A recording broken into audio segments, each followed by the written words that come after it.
Good evening, ghoulies and ghosties and long-leggedy beasties. This is Alex, coming at you from the underworld, and welcome back to another episode of...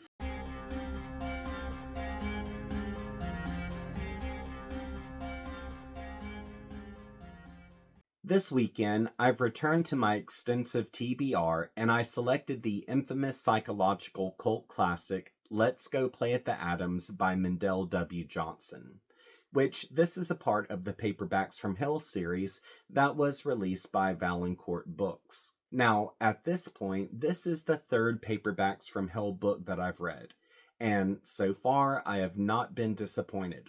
Which, among the titles I've enjoyed, I started off this series with Elizabeth Engstrom's When Darkness Loves Us, and I continued on with Bernard Taylor's The Reaping, which I've included links for both of those reviews in the description section of this episode. With that in mind, I want to go on a little rant because Let's Go Play at the Atoms is a dragon that I have been chasing for well over a couple of decades. However, since it was out of print and my bank account would not allow me to spend a few $100s on a used book, my only options were to either hope that I could eventually find a copy at a used bookstore or wait for an opportunity like this. But funny story, when I finally got my hands on the book, I don't know why, but maybe since the chase was over and I could just sit back and enjoy it whenever I wanted, I didn't automatically dive right into it. Instead, I continued forward with other authors and titles, which, needless to say, I honestly don't know why I procrastinated like I did, as this was a very powerful book. Anywho, before I get started, I would like to note that while this book isn't considered extreme or splatterpunk, it is an emotionally disturbing book that has scenes regarding sexual abuse and molestation. So if those are subjects that are triggering for you, you will want to skip the spoiler section of this video, as I will be discussing those topics in detail. And as a side note, if you are a mood reader, this book takes place in the dead of summer, so now would be the perfect time to read it. Also, I would like to add that I buddy read this with my good friend Tammy, as well as my good online friend Hanny, which I can wholeheartedly say that we all collectively wanted just to reach through the pages of this book and rip the antagonist a whole new asshole.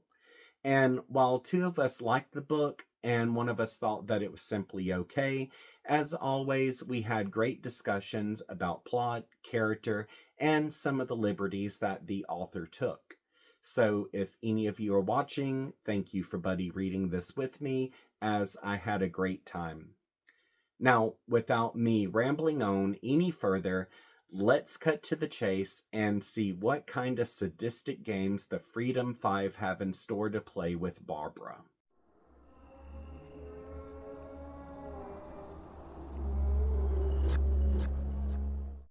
Let's Go Play at the Atoms by Mendal W. Johnson introduces a young babysitter named Barbara who has a promising life ahead of her as a teacher. However, the summer before she can pursue her career, she takes on the role as a caregiver for Cindy and Bobby Adams, whose wealthy parents are vacationing in Paris for the next week. Shortly after that's established, everything seems normal. But one evening, after being chloroformed, Barbara wakes up tied to a bed. From here, she learns that Bobby, Cindy, and their three friends who make up the group known as the Freedom 5 have decided to make her their prisoner. In turn, this will allow them to have a no-rules extravaganza where they can do what they want when they want. While this seems like a child's paradise, it's quickly established that rules must be set, so locals will continue to think that Barbara is still in charge. So, in order to have their way, they set a schedule to rotate out watching her and feeding her, as well as performing basic adult duties. Then, as the days pass by, although simply having unsupervised fun was their primary goal, the Freedom 5 become bored. So, to keep things interesting, each day they gradually subject Barbara to methods of mental, physical, and sexual torture. And eventually they come to the point of no return.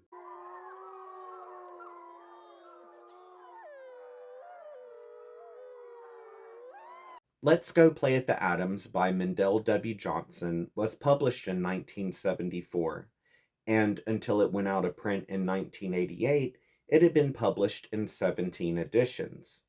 By 2019, a paperback edition of this would sell for over $650. Over time, Let's Go Play at the Atoms was met with legal issues due to copyright and publishing concerns. The original publisher, Thomas Y. Crowell, reportedly destroyed and recycled the manuscript's printing plates, making it difficult for reprints. Also, the author's sudden death just 2 years after Let's Go Play at the Atoms left the ownership rights unclear. For the years that followed, only photographed copies and PDFs existed of this cult classic until Valancourt Books released it in 2019 as a part of their Paperbacks from Hell series. Due to the legal issues previously mentioned, sequels were prevented from being released. However, Barry Sneebelly wrote a sequel called Games In, which had the blessing of Johnson's widow.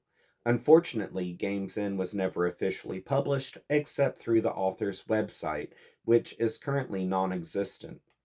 Then, in 2011, a sequel to Let's Go Play at the Atoms, also known as Visiting the Atoms, was published by Peter Francis, where his sequel follows an FBI agent who investigates what transpired on the Atoms property from years ago. Upon publication, Let's Go Play at the Atoms gained mixed reviews. Kirkus stated, "None of it comes alive." And the New York Times said it was distasteful and it condemned Johnson by saying it seems like this work served no other purpose but to allow him to indulge in his fantasies. Yet, despite its bad reviews, the Detroit Free Press said it contained the unbearable tension of a silent scream, and Publishers Weekly claimed it would haunt its readers long after its read. In Hendrix's introduction to this classic, he notes that Johnson loved William Golding's Lord of the Flies, and while Johnson was a member of the Republican Party who believed liberals refused to face facts, he explained Barbara represented the dreaming left and the adults who never knew what happened represented the political right. The remaining characters is the American majority that runs things in its odd and unpredictable fashion. Furthermore, he chose to use children to represent Middle America out of pure spite. Although Johnson intended for Barbara to serve nothing greater than a metaphor, she got to him, and due to the heavy nature of this work, he claimed he had almost become an alcoholic by the time he finished. Fun facts! Here are some things you might not know about Mendal W. Johnson. Mendal W. Johnson was born in Tulsa, Oklahoma in 1928, where he suffered a traumatic childhood due to his alcoholic father. In adulthood, he attended the University of Miami, where he studied journalism. During his education, he married, then dropped out of college. Years later, he left his wife due to him never wanting children, although he had fathered 2 children by her. Following his separation, he became the managing editor of Skipper magazine. Then he became a sports editor and journalist for the Brownsville Herald and the Laramie Bulletin. Although Johnson had written multiple novels, Let's Go Play at the Atoms was his only book to ever be released. 2 years after its publication, Johnson died of cirrhosis of the liver due to alcoholism, which this addiction could have been due to his upbringing. Well, now that we have that out of the way, it's time to move on to the spoilers segment of this episode. And if you haven't read this book before, you're probably going to want to skip this segment because I'm going to reveal some things that could ruin the experience for you. And if you do have trigger warnings, such as what I earlier mentioned, you're definitely going to want to skip this segment. But if you would care to do so, just scroll down to the comments, and you'll see that I have a pinned comment at the top with a timestamp in it. Once you click that timestamp, it will direct you away from the spoilers and bring you to the thoughts section. Now, you only have 17 seconds to do this, so ready, set, go!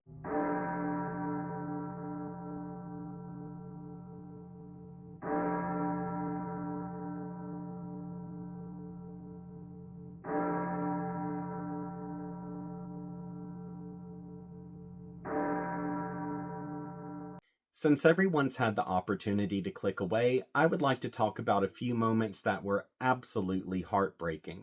First up is the scene where John sexually assaults Barbara.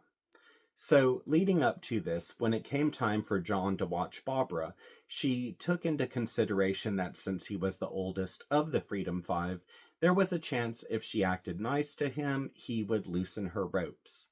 Yet, instead of things going her way, during their time together, they made small talk and he learned that while Barbara went on dates, she never allowed kissing.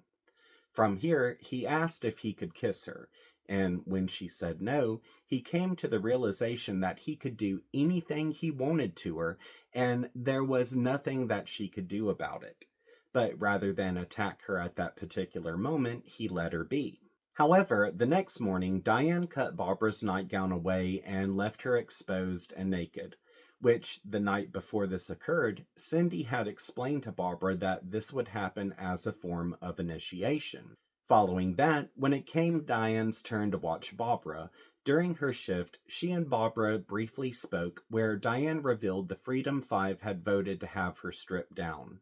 So, with that in mind, Diane explained she had done nothing more than to carry out what everyone voted for. And while she couldn't provide a solid answer as to why this was happening, the best way Diane could sum it up was to agree that they did it like a dare. Then, as the day passed, it came Paul's turn to watch. And prior to this, the Freedom Five established whoever watched over Barbara could do whatever they wanted to her, which this led to Paul having her gagged again. Yet, instead of just stopping there, Paul used the opportunity to torment her with a knife, and when he experienced feelings of unease due to how she watched him, he decided that this would be a great time to blindfold her. In turn, having her gagged and blindfolded gave him the sense that she was anonymous, and it removed the sense of taboo for him. So, now that he felt more comfortable, he continued to torment her with his blade. After that, it came time for John to watch over her, which, upon gaining insight into his thoughts, it's revealed that he believes Barbara is a smart-ass know-it-all who needs to be taken down a few notches. And despite him being scared and disgusted with himself, he's unable to shake how aroused he is over seeing Barbara nude. Then, as he sits down on the bed beside her and starts caressing her, he says he doesn't want to do this, but there's no other way. At this point, he proceeds to undress, and while Barbara remains blindfolded and gagged, he gets between her legs. Then, as she shakes her head back and forth, indicating that she doesn't want this, he violates her. Y'all, despite how vague and simple this scene was, Barbara's degree of helplessness and vulnerability as she shook her head back and forth made my blood run cold. As a matter of fact, this moment was so cruel. After we read it, Hanny and I put the book aside for the rest of the day just so we could mentally prepare ourselves for what was going to happen next, because obviously we knew things weren't going to get any better. Also, as I read about what John was doing to Barbara and how he seemed to think his actions were passionate rather than harmful, I wanted so very desperately to jump through the pages of this book to get my hands on him and the rest of those little bastards that made up the Freedom Five. But because I couldn't, I felt utterly helpless and defeated. Aside from how I felt, I think the most disturbing part about this scene was how Barbara and John interacted. Like, on one hand, we have Barbara who is absolutely mortified, and she has no other choice but to lay there and let it happen. Then, on the other hand, while it notes John felt scared and disgusted with himself, his fear and disgust was nothing compared to what Barbara was going through. Furthermore, it seemed like he had convinced himself that what he had done was passionate. And it seems like the fear he experienced was the basic fear one might have when losing their virginity. And to see the polar opposites of how one person remained afraid and abused while the other's fear and disgust vanished and was replaced by pleasure was a very hard thing to read. Now, despite how painful this scene was, I understand why it was necessary, because not only does it show how John used Barbara to elevate himself, but following his crime, we gain insight into his thought process. And this is when we discover that not only does he feel empowered by the harm he inflicted, but he plans to violate Barbara again, and he plans to continue forward in life treating women the way he treated Barbara, which overall, I feel like this speaks volumes on how toxic a person can become when they get away with a crime such as this. Next up is the moment when Cindy tells Barbara that they plan to kill her. Now, before this happens, when Diane took Barbara to the bathroom, Barbara briefly gained the upper hand by bashing Diane's head into the sink. But unfortunately, before Barbara could do anything more, Diane's screams alerted the rest of the Freedom Five, and they restrained her once again. Shortly thereafter, the Freedom Five agree that because Diane was attacked, she gets to decide what should happen next. And since the sky is the limit, she demands that they take Barbara to the basement. Once there, they hang her up by the arms, where Diane proceeds to assault her and twist her breast. Surrounding this, a subplot comes about where a migrant worker has made his way onto the Adams property, and he has been using it for shelter. Which, upon this happening, the Freedom Five start to develop concerns about him interfering with their game. Meanwhile, as Diane began to orchestrate what should happen next, the Freedom Five boys began to win over the trust of the migrant. And as everything comes to a head, it notes that Barbara's spirit finally broke. Following that, the Freedom Five had a meeting where Paul suggested they kill Barbara, as Diane had presented the idea to him. Which, upon this outcome being discussed, they come to the conclusion that they could frame the migrant for her death. So, after a vote is held, despite Bobby voting against them, they decide this is the perfect way to end their game. As they continue to plot, they decide to stage a scene where they murder Barbara on a Saturday night, then they tie up Bobby and Cindy. Then, come Sunday morning, when John, Diane, and Paul go to church, they can act surprised when Barbara doesn't show up with Bobby and Cindy for service. Which, upon the congregation seeing that Barbara and the Adams children miss church, the remainder of the Freedom Five will tell their parents that they're going to the Adams property to see what's going on.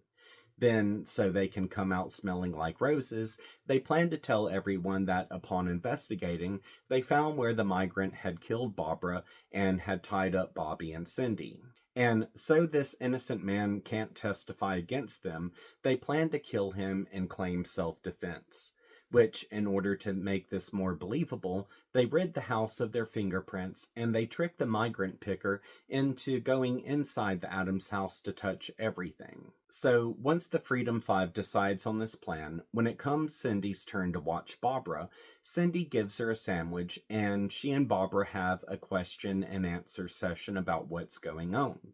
Which, it's at this point, Cindy lets it slip that Barbara needs just the right amount of food on her stomach so the coroners won't think anything odd.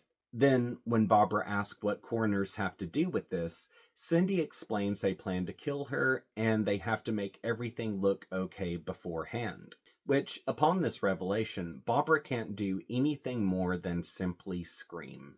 Y'all, this reaction was just so brutally human and painful that I had no other choice but to take another break from reading. Which, I think the worst thing about this whole scene is the fact that Barbara knew she was going to die and there was not a single thing she could do about it.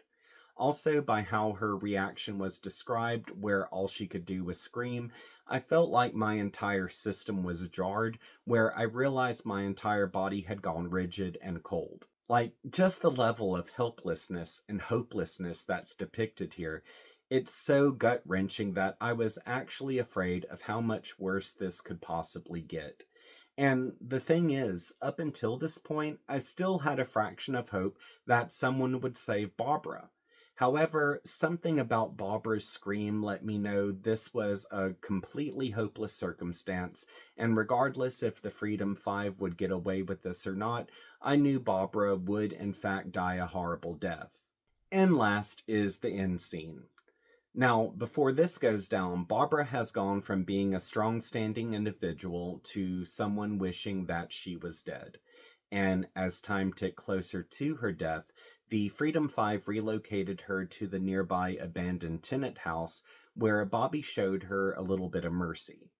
During their interaction, he admitted that the Freedom Five initially did this to her because they thought it would be fun, which, after everything was done, he then felt differently. From here, he noted that he wished he could let her go, but he can't. And with the last shred of her dignity, she sobbed that she didn't want to die. In response, he revealed he voted for her to live, but he lost.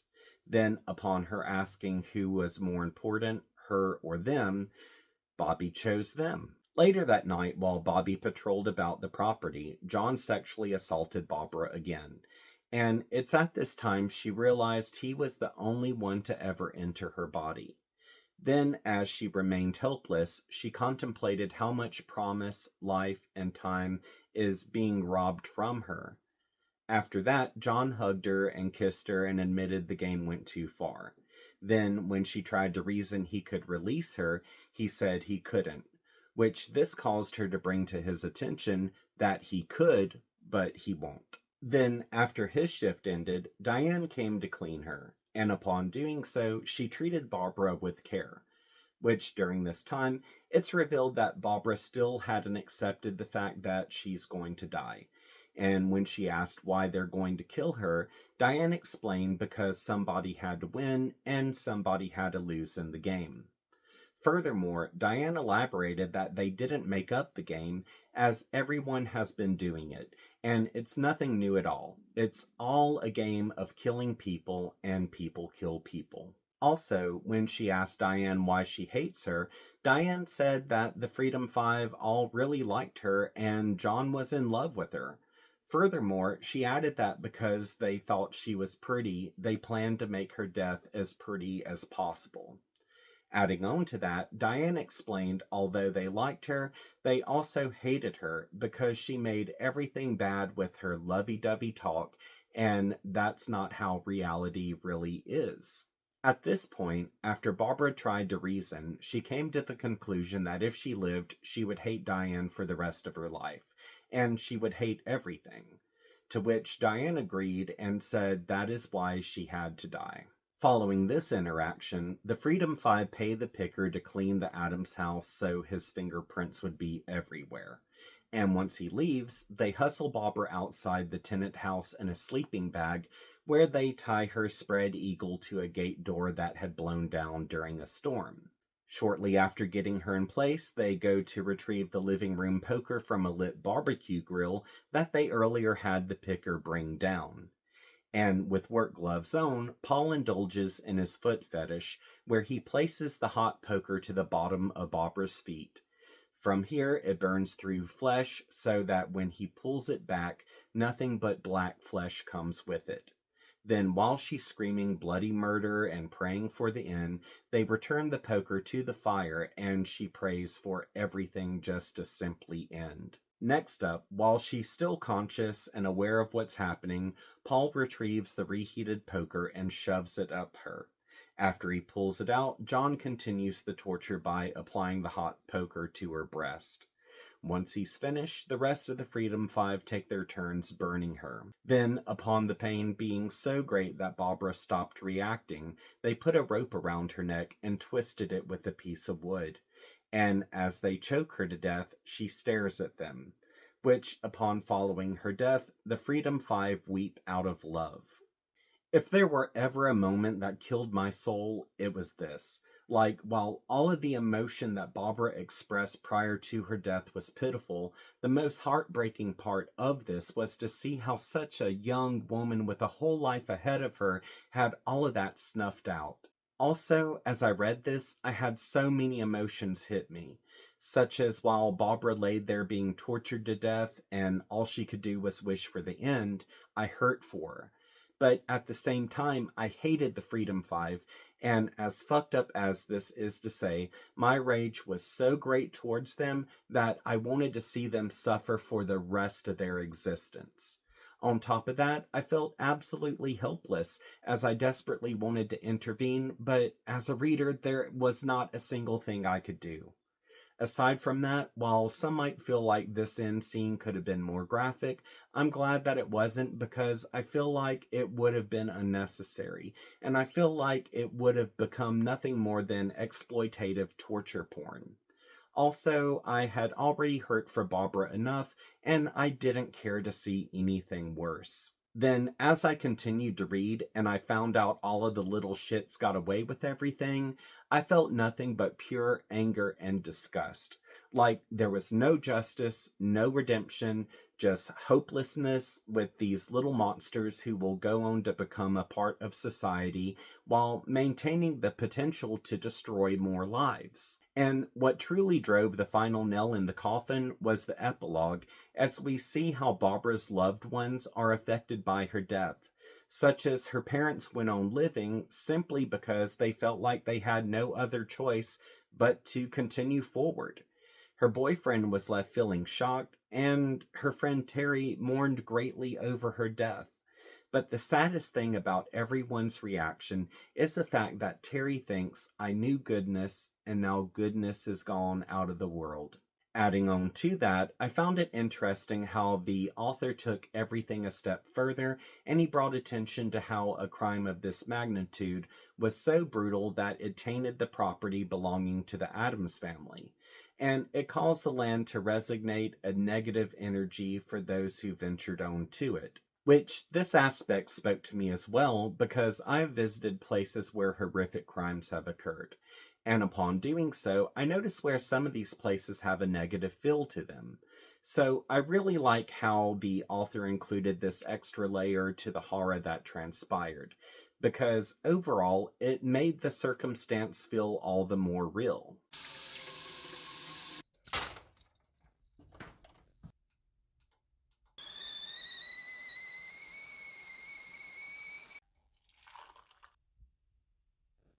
Okay, so I normally use this opportunity to rant and rave and have fun about hating certain characters. However, this book is so damn disturbing, it drained me of all humor. So, because of that, I have nothing whatsoever to say to lighten the mood. Like, the Freedom Five filled me with such blinding rage, I could only think about how they deserved to suffer the worst fate known to the human race.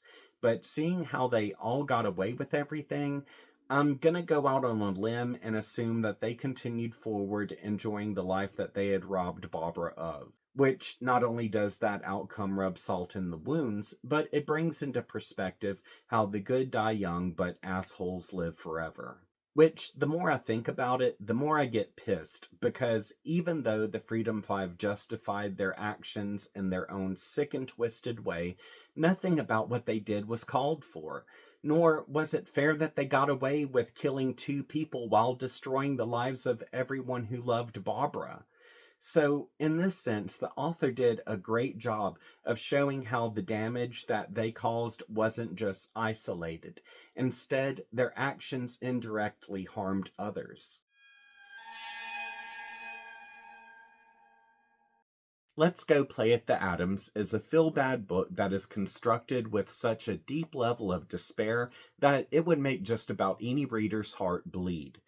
Which a great contributing factor to this regards how the character development is so greatly layered, psychological, and painfully human. In turn, due to how well everyone was created, I could easily feel anger, hurt, and sorrow for the cast that we were given. And since this was written as a political allegory, everything seemed to hit harder than expected because there is purpose and reason behind the brutality. Adding on to that, this book focuses on quite a few different themes, such as social standing and societal norms, freedom, misogyny, and the value of human life. Not to mention, this work presents quite a bit of symbolism, and it feels like a philosophical meditation. Character wise, this work feels like a character study that is both intense and complex. For example, I feel Barbara is a great blueprint for characters who are restricted from having lengthy scenes of externalization. which I say this because while she has very little dialogue, the majority of her development is based around internal reflections and debates.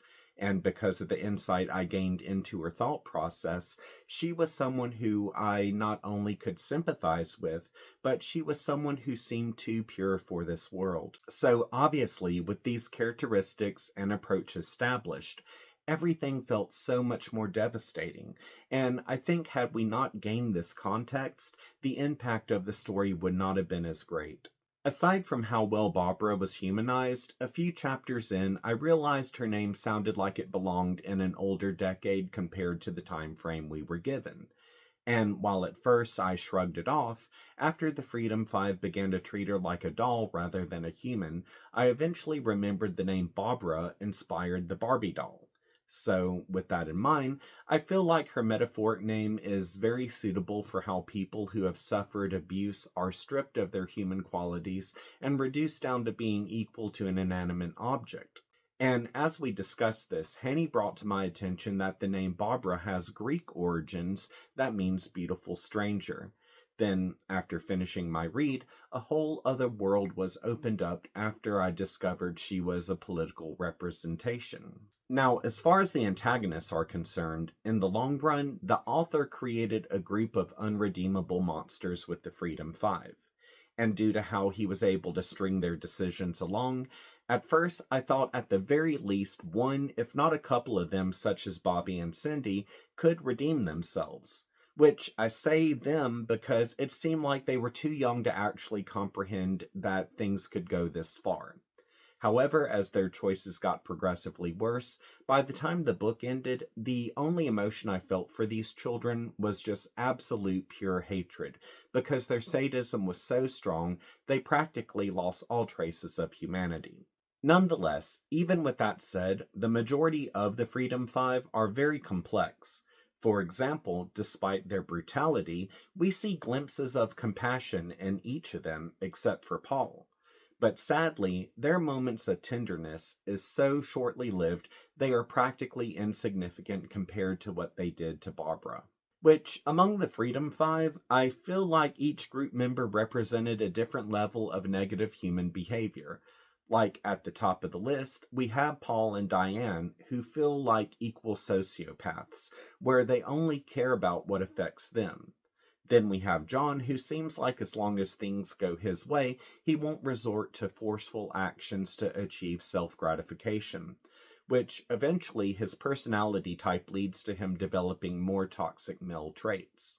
Yet, with that in mind, there's this weird divider inside John where, unlike Paul and Diane, there seems to be a duality of corruption and innocence within him, which obviously, as you can gather, his corruption outweighs his innocence.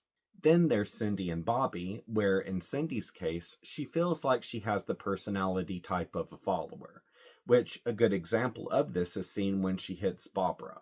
And although Diane tells her not to, it seems like Cindy did this because she's mimicking the action she has witnessed. And due to this, I get the impression that this is just her simply testing the waters of cruelty before she eventually does a cannonball. Then there's Bobby, who seems like the lesser evil of the bunch, because even though he voted against killing Barbara, and he has the power to do something in Barbara's favor, he chooses to honor the fact that he has been outvoted, which I feel like he represents the silent minority who could rise up against the rest, but doesn't. Also, circling back to how character names are important, it's ironic that the children call themselves the Freedom Five. And I feel like their group name has multiple meanings. Like on one hand, they want the freedom to do whatever they want, whenever they want, even if it's at the expense of another's existence. But on the other hand, it also seems like their name is a reflection of how they are free from positive morality, which I'll get more into that subject of freedom in just a little bit, so moving on. Aside from them, I don't want to continue forward without touching on the importance of the migrant picker, which, although I would love to deep dive here, I would lead to spoilers if I did. But the best I can do is say that the migrant picker is a good reflection of how society makes scapegoats out of minorities or migrants because compared to those who make up the majority population, they have little to no social standing. And in turn, this results in them having no one of a greater social status to speak on their behalf. Next up, aside from the allegorical characters, this book has a lot of symbolism. For example, one subject that stood out to us was the dream that Paul had before things went from bad to worse. And in this particular dream, Paul has visions of fish, whales, and barracuda, which after reading this, Hanny referenced a dream dictionary where she pointed out that fish represent success and joy, but they can also mean to catch or to be deceived by friends.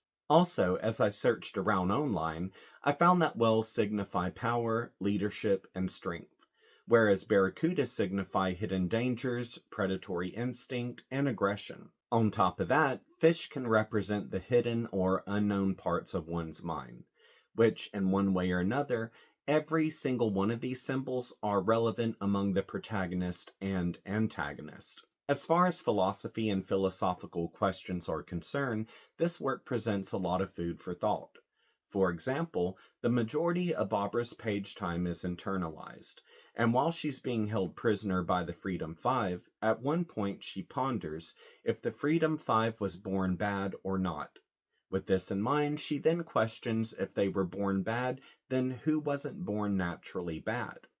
So, as we discussed this, Hanny shared her thoughts on the two wolves story, which this story serves as a metaphor for internal conflict, where one wolf is positive and the other wolf is negative, which in the long run, the dominant wolf is the one we choose to cater to with our actions.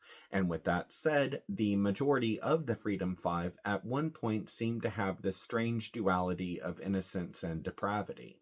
Also, after enduring abuse, Barbara considers how people and animals in packs are socially merciless, which this is very true, especially when it comes down to mob mentality and how humans and animals target the runt of the litter. But to shine perspective on this, the book states people and animals in packs were socially merciless. What was more likely was, if she continued the way she was going, they'd turn angry and vengeful. Like the gang of children snowballing the odd child out on the playground, they'd punish her. Which, personally, I feel like this sums up the human race pretty well, especially in our current political climate.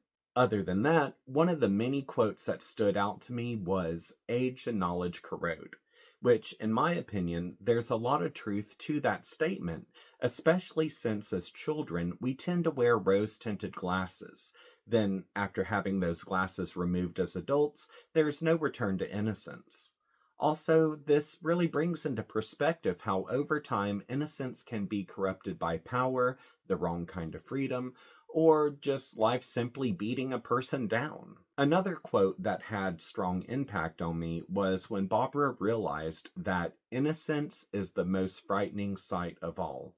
And without giving context due to spoilers, I think the main reason this quote haunts me is because it makes me think of the curious child holding a magnifying glass over an ant on a summer day, or how some children might explore cruelty without fully understanding the end result, which I believe it's that curious type of experimentation that causes the circumstance to become so ghastly. Theme-wise, this book focuses a great deal on social standing.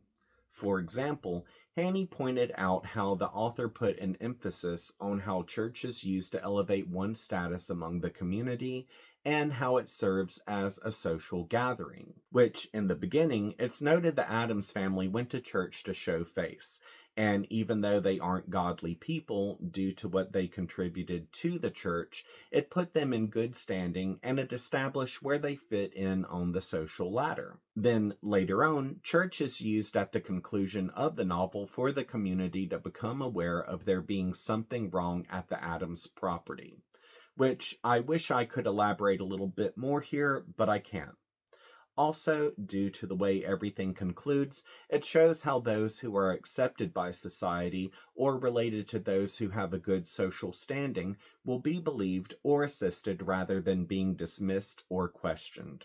Another huge part of this book is the idea of freedom, which not only is this in regards to the freedom that Barbara so desperately wants, but it also pertains to the goals that the Freedom Five have, especially John. And with this in mind, the only people who really have freedom are the parents belonging to Cindy and Bobby, who are actually never on page because they are living their best life on vacation. And I say this because while the book progressed, we see that in order for the Freedom Five to do whatever they want, whenever they want, they had to tend to Barbara, work adult chores, and take shifts watching her. So, because of all the trouble they went to, we all had to question if they really did gain their freedom, especially since they had to jump through all the hoops that they did. But even if in the long run they did truly gain that freedom, it was so shortly lived and it came at a very high price. Next up, another theme this book presented is misogyny, which this topic is explored in multiple ways due to what Barbara endures. For example, at one point, Barbara questions how Diane could allow this type of abuse to happen to another woman. And with that realization, it brings into perspective how women can also be misogynistic. Then later in the book, again, this topic comes into play with Diane as she ridicules Barbara for being pretty. Yet this subject is more relevant with John, who quickly becomes the textbook definition of toxic masculinity, which this is because not only does he sexually abuse Barbara, but he plans to continue treating women the same way he treated her. In turn, he will create a cycle of abuse that will damage many lives. And finally, from beginning to end, there is a great deal of focus directed at the value of human life. In particular, shortly after Barbara is introduced, we gradually see how the Freedom Five strip her of her humanity, and they reduce her to being equivalent to an inanimate object, such as a Barbie doll. Which, around the middle of the book, the Freedom Five accomplishes their transformation of dehumanization after they gag and blindfold her. And while I would love to go into more detail of how this subject is explored, I have to restrain myself due to spoilers. However, I can say that the overall effect of this book left me feeling like dirt, as it brings attention to how a person can be so full of life, youth, ambition, and dreams, and have all of that robbed from them. Now, even though this book does focus on a great deal more than what I spoke about, if I went into those other subjects, I run the risk of revealing spoilers and creating a video that is well over an hour long. But at the end of the day, Let's Go Play at the Atoms didn't scare me or gross me out. However, it did creep me out, and I felt very disturbed after I contemplated my read. Also, it left me feeling haunted for days to come. Let's Go Play at the Atoms by Mendal W. Johnson is perhaps one of the cruelest books I have ever read. The cruelty of this work comes about by how it explores levels of depravity and the human condition. And due to its political nature, metaphor, and allegory, I feel like it delivered a great deal more than I originally anticipated. Aside from that, I would like to note that since Let's Go Play at the Atoms predated other classics like Gerald's Game by Stephen King or The Girl Next Door by Jack Ketchum, I feel like it provided a solid blueprint for the style of horror where things might seem minimal, yet they are intense and hard-hitting. Also, I would like to add that if you're looking into getting into disturbing literature, I feel like Let's Go Play at the Atoms is a good start, because while I have read worse, I think this cult classic will give you a good idea of how dark things could potentially get with similar books. But overall, if you can take all of the trigger warnings that I had mentioned, I highly recommend this coming-of-age story from hell, as it felt like a powerful and important book, and it is definitely a book that I won't forget anytime soon. Now that we're at the end of this video, I would just like to point out, if you would care to follow me on social media, I have links to all of that in the description section of this video. Also, if you would like to contribute to my Patreon or become a member of this channel, I have links to that in the description section as well. And of course, I am so sorry that it took me so long to review this book, but life has gone through a lot of positive changes, so I'm in a really good place.